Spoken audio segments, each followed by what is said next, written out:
제1화 태동하는 전설 1. 서기 23년 대동강변. 낙랑국의 도읍 평양성 외곽에 자리한 낡은 대장간에는 매서운 삭풍이 살얼음을 깨고 불어오고 있었다. 새벽 안개를 찢고 둔탁하면서도 청명한 쇠소리가 대기를 갈랐다.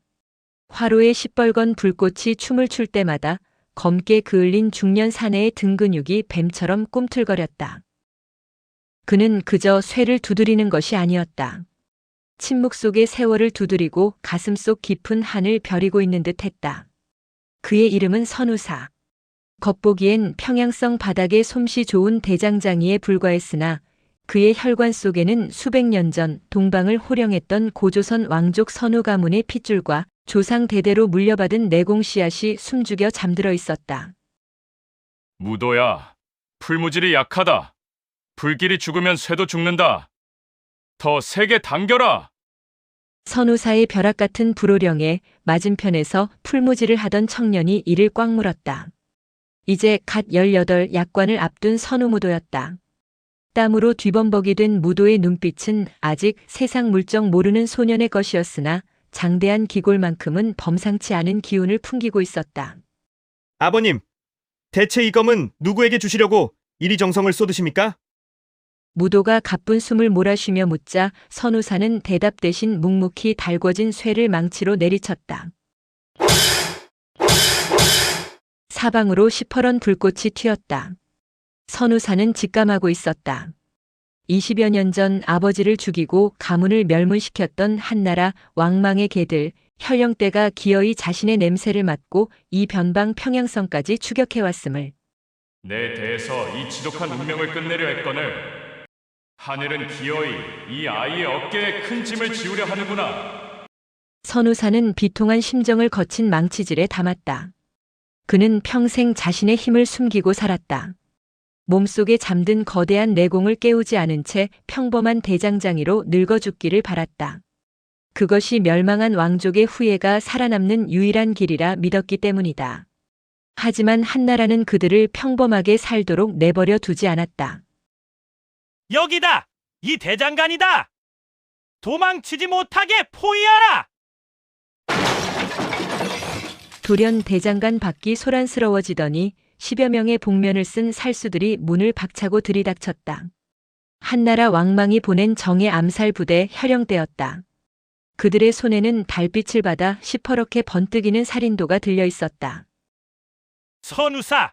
20년 전 요동 무려산에서 놓친 쥐새끼가 기어이 이곳에 숨어 쇠나 두드리고 있었구나! 대사마 왕망 어르신의 명이다! 순순히 목을 내놓아라! 현령대 대장의 벼락 같은 호통에 무도는 당황하여 뒷걸음질 쳤다. 이들이 대체 누구이기에 평생 쇠만 두드리던 대장장이 아버지를 쫓아와 쥐새끼라 부르며 죽이려 드는 것인지 도무지 알 수 없었던 것이다. 이보시오. 사람을 잘못 보았소. 우리는 그저 평범한. 닥쳐라! 내 놈이 그 저주받은 조선의 핏덩이구나! 내 놈부터 단칼에 베어주마! 살수들이 짐승처럼 살기를 띠며 무도에게 달려들려는 찰나였다. 화로 앞을 막아서는 거대한 그림자. 선우사였다. 그의 손에는 방금 전까지 쇠를 두드리던 쇠망치가 들려 있었다. 내 아들에게 손대지 마라. 선우사의 목소리는 묵직하게 가라앉아 있었으나 대장간 전체를 뒤흔드는 무시무시한 살기가 서려 있었다. 평범한 대장장이의 눈빛이 아니었다. 그것은 새끼를 지키기 위해 발톱을 드러낸 늙은 호랑이의 안광이었다. 숨어 살며 힘만 키운 모양이군! 내 놈도 아들놈과 함께 저승으로 보내주마! 쳐라! 현령대 대장의 명령에 살수 셋이 동시에 합격수를 펼치며 환도를 뽑아들고 선우사에게 덤벼들었다. 선우사가 쇠망치를 가볍게 휘둘렀다. 그것은 단순한 망치질이 아니었다. 쇠망치 끝에서 묵직한 강기가 터져나왔다. 달려들던 살수들의 검이 맥없이 두 동강 나고 그들의 몸이 추풍낙엽처럼 튕겨나갔다.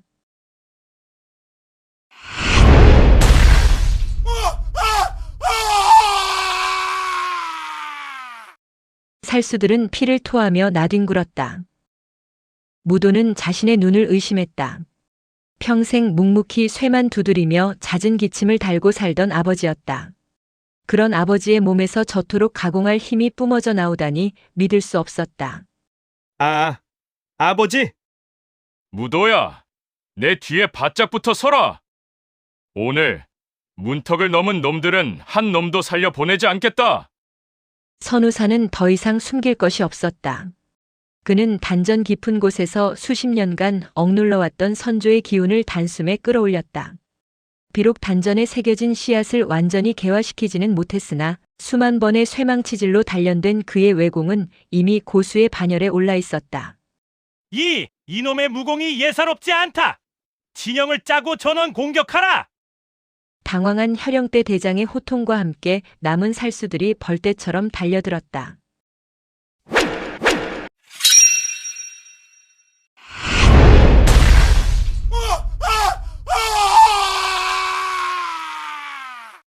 선우사는 귀신 같은 신법으로 살수들의 사이를 누볐다. 시뻘건 쇠몽둥이가 춤을 출 때마다 놈들의 뼈가 으스러지고 핏빛 복면이 붉게 젖었다. 그것은 처절한 혈투였다. 하지만 중과부적이었다. 한 놈을 쓰러뜨리면 두 놈이 달라붙었고 두 놈을 쳐내면 세 놈이 사각에서 맹독이 발린 암기를 날렸다. 무엇보다 선우사는 무도를 등 뒤에 숨기고 보호해야 했기에 운신의 큰 제약을 받고 있었다. 조선의 씨를 말려라. 교활한 혈영대 대장이 선우사의 시선이 쏠린 틈을 타 무도의 등을 노리고 시퍼런 칼날을 찔러왔다. 피할 곳이 없었던 무도의 몸이 굳어버렸다. 안 된다. 선우사가 비명 같은 사자후를 내지르며 몸을 날렸다. 그는 무도를 거칠게 밀쳐내고 자신의 넓은 등으로 대장의 칼날을 받아냈다. 섬뜩한 마찰음과 함께 시퍼런 칼날이 선우사의 등을 뚫고 가슴 앞으로 튀어나왔다. 아버지! 무도의 절규가 대장간을 찢었다. 선우사는 끔찍한 고통을 삼키며 등 뒤에서 자신을 찌른 혈영대 대장의 목을 양손으로 움켜쥐어 단숨에 으스러뜨렸다. 선우사는 대장의 숨통을 끊고 나서 피 묻은 쇠몽둥이를 한 차례 거세게 휘둘러 남은 살수들을 쳐냈다. 무도야. 멈추지 말고 뛰어라. 서둘러 조천석으로 가야 한다. 선우사는 가슴팍에서 피를 철철 흘리면서도 무도의 손목을 낚아챘다. 그의 악력은 강철처럼 단단했다. 두 사람은 대장의 끔찍한 죽음에 혼비백산하여 주춤하는 살수들을 뒤로하고 대동강변의 험한 바위길로 내달렸다. 썰물이 빠져나간 강가에는 거대한 바위인 조천석이 흉물스러운 모습을 드러내고 있었다. 아버지, 피가 너무 많이 납니다. 상관없다. 어서 바위 뒤편에 이끼를 걷어내라. 선우사의 다급한 지시에 따라 무도가 조천석 뒤편에 이끼를 미친 듯이 걷어내자 세월의 흔적이 묻은 낡은 쇠고리가 나타났다. 무도가 젖먹던 힘까지 다해 고리를 당기자 육중한 바위가 쿠구궁 소리를 내며 움직이더니 지하로 내려가는 비밀 통로가 모습을 드러냈다. 들어가자. 두 사람은 어둠 속으로 몸을 던졌다. 눅눅한 곰팡이 냄새와 오래된 흙내가 진동하는 지하석실. 급히 성문의 기벽을 닫아버린 선우사는 비틀거리며 석실 중앙의 평평한 바위 위에 쓰러지듯 엎어졌다. 그리고 꾹 참고 있던 검붉은 핏물을 한 움큼 토해냈다. 아버지, 제가 나가서 의원을 모셔오겠습니다. 아니다. 내 명은 여기까지다. 선우사의 얼굴은 이미 백지장처럼 하얗게 질려 있었고 숨결은 끊어질 듯 위태로웠다. 하지만 그의 눈빛만큼은 죽음을 앞둔 자라고는 믿기지 않을 만큼 횃불처럼 거세게 타오르고 있었다. 그는 떨리는 손으로 품속에서 낡은 대나무 통 하나를 꺼내 무도에게 쥐어주었다. 그리고 석실 벽에 비스듬히 세워져 있던 범상치 않은 살기를 뿜어내는 검한 자루를 가리켰다. 무도야. 지금부터 애비의 말을 똑똑히 듣거라. 너의 몸속에는 조선 왕족의 피가 흐르고 있다. 방금 너를 쫓아온 놈들은 우리 가문을 멸문시킨 중원의 짐승들이다. 왕족이라니요? 가문이 멸문하다니 그게 무슨 소리입니까? 무도는 혼란스러웠다. 피투성이가 되어 죽어가는 아버지의 입에서 나온 말은 천지가 뒤집히는 듯한 충격이었다. 길게 설명할 시간이 없다. 이 통 안에는 우리 가문이 수백 년간 지켜온 천고의 기서, 숫함경이 들어있다. 이 안에 천하를 호령할 비밀이 모두 담겨 있다. 선우사는 피 묻은 두 손을 들어 무도의 단전을 강하게 짚었다. 내 평생 숨죽여 살며 내 단전 속에 이 비급의 정수인 내공씨 아들 품고 기다려왔다. 내 할아버지가 나를 살리며 그러하셨듯 이제 내가 너에게 주마. 이것은 단순한 무공이 아니다. 우리 가문의 억울한 피여, 짓밟힌 조선의 혼이다. 이리 와서 등을 대고 앉거라. 아버지, 안 됩니다. 이러시면 아버지는 돌아가십니다. 무도가 오열하며 고개를 흔들자 선우사가 벼락같이 호통을 쳤다. 사내가 어찌 이리 눈물이 해픈 것이냐? 사내의 눈물은 모든 복수와 대의를 마친 뒤에 적의 무덤 앞에서 흘리는 것이다. 짐승 같은 놈들이 우리 가문을 끝장내려 달려오고 있다. 힘이 없으면 짓밟히는 것이다. 이 애비처럼 이렇게 비참하게 죽는 것이다. 선우사의 억센 손이 아들의 몸을 강제로 돌려 세웠다. 너는 이 씨앗을 싹 틔워야 한다. 이 비급의 나머지 반쪽인 수타양경을 반드시 찾아 비급을 완성해라. 빼앗긴 고구려의 혼을 되찾고 천하를 호령해야 한다.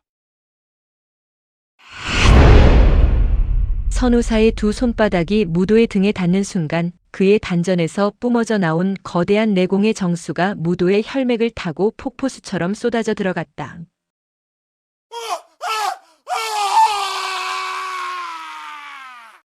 무도의 입에서 짐승 같은 단말마가 터져 나왔다. 체내로 강제 이식된 수타음경의 끔찍한 극음지기와 동의심법의 기운이 온몸에 닫혀있던 혈도를 찢어발기며 타통시켰다. 펄펄 끓는 용암과 뼛속까지 시린 얼음이 동시에 혈관을 타고 흐르는 듯한 참담한 고통. 무도의 몸이 붉게 달아올랐다가 다시 푸르게 질리기를 수차례 반복했다.